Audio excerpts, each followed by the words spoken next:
Assalamu alaikum wa rahmatullahi wa barakatuhu, my dear sisters. Welcome to new episode of Monday Musings Parenting Podcast with Irada Ahmed. In today's episode 9, we will try to answer the question, the most important thing to teach children. Which 3 questions are we going to look at today? Number 1, what is the most important thing we should teach kids? Number 2, why is self-love or self-respect important? And number 3, how to teach self-love. As you have guessed by now, the most important thing you can teach a child is to love herself. The most important thing we all can teach our children is to love and respect themselves. I hope I realized this before it is too late for my own children. Self-love, self-compassion, self-care, self-respect are the essentials of all skills. With discoveries in positive psychology, it has now become an established truth. Unless we nurture our own selves, we can never become deeply alive. Unless you cherish your own life, you can never reach the depths of your soul from where you can pull out compassion for others.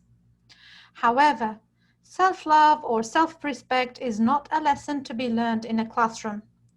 It's a skill we all start acquiring subconsciously from the moment we are born, subhanallah.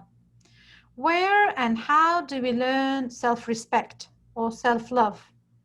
We learn it from the way we are treated by parents, primary carers, and other dominant figures in our childhood. Just like any mother, I love my children most dearly. Since we love our children, it's only logical to think we can easily teach them to love and respect themselves too, right? However, it doesn't seem to work out that way.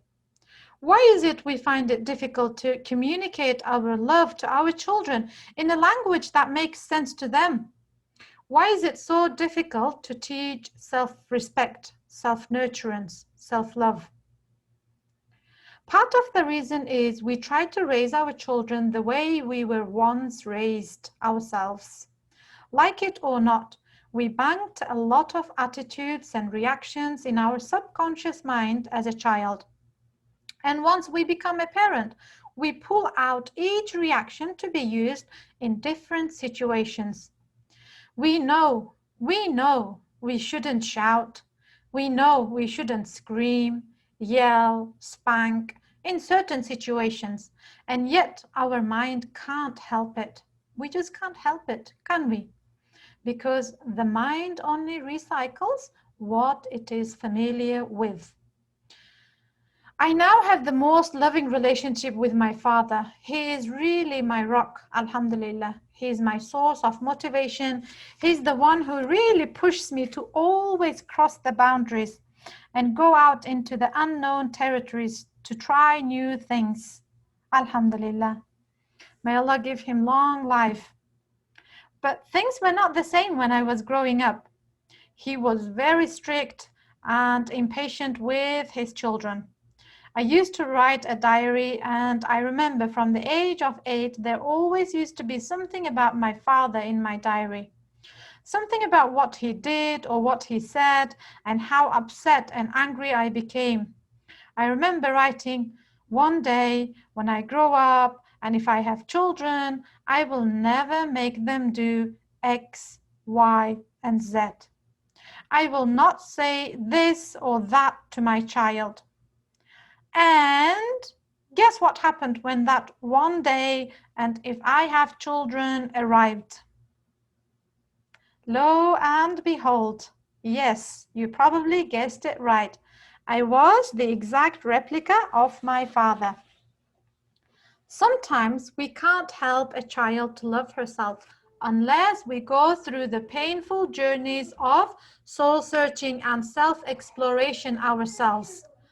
The experience that leads us to admit, yes, accident-prone, clumsy, and stubborn children deeply annoy me. You can probably hear my children wailing in the background as well.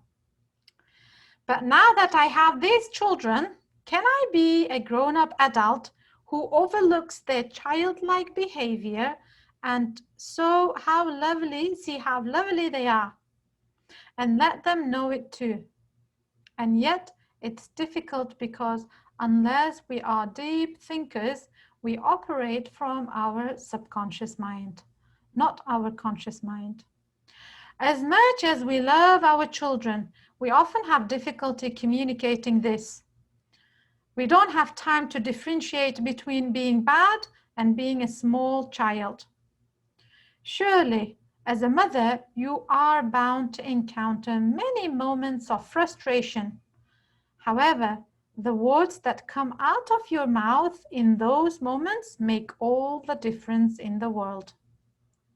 My sisters, words are so powerful, more so to a young child, to young children. Imagine saying, "You are too small to know that lying is forbidden in Islam. When someone tells a lie, it may hurt others." Instead of, "Stop being such a liar. I know the truth already. Why did you lie to me? Terrible child." Imagine saying, "It's difficult to share. Sometimes even adults have difficulty sharing. But you will learn that when you give to others, God will replace it with more." Instead of, "Stop making a fuss. Why are you such a selfish brat?" Imagine saying, "Sometimes it's hard to always remember praying on time.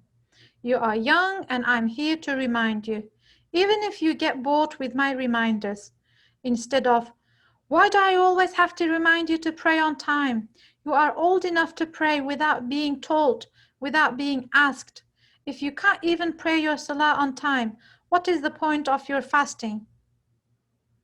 My dear sisters, I'm here to remind you and to remind myself, no child is innately bad. All children are born upon the fitrah, which is the natural inclination towards the truth and all things good. The children who are made to feel bad may develop self-hatred, which may interfere with her learning, living, and loving more. What can you expect from a child who hates herself? Self-loathing never yields a positive results. And often in our reactions, we make our children hate themselves. On the other hand, the child who's made to feel good about herself will develop self-respect. And a child who feels loved will learn, live, and love more at a deeper level. So I hope I was able to answer today's questions. In summary, the most important thing we should teach our kids is self-love or self-respect.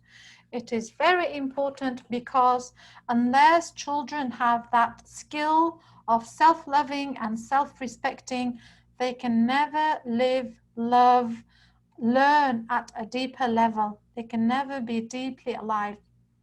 And we can teach it by being gentle, by choosing connection, less correction, by choosing to bond and being patient when they make mistakes.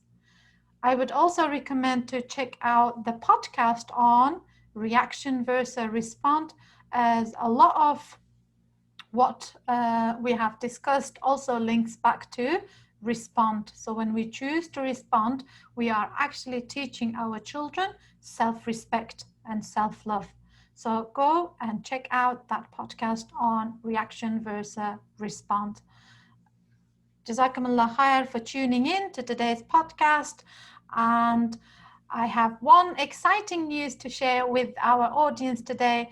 Coming up, we will have buy one, get one free offer on all RYS courses and products from the 20th to the 27th September.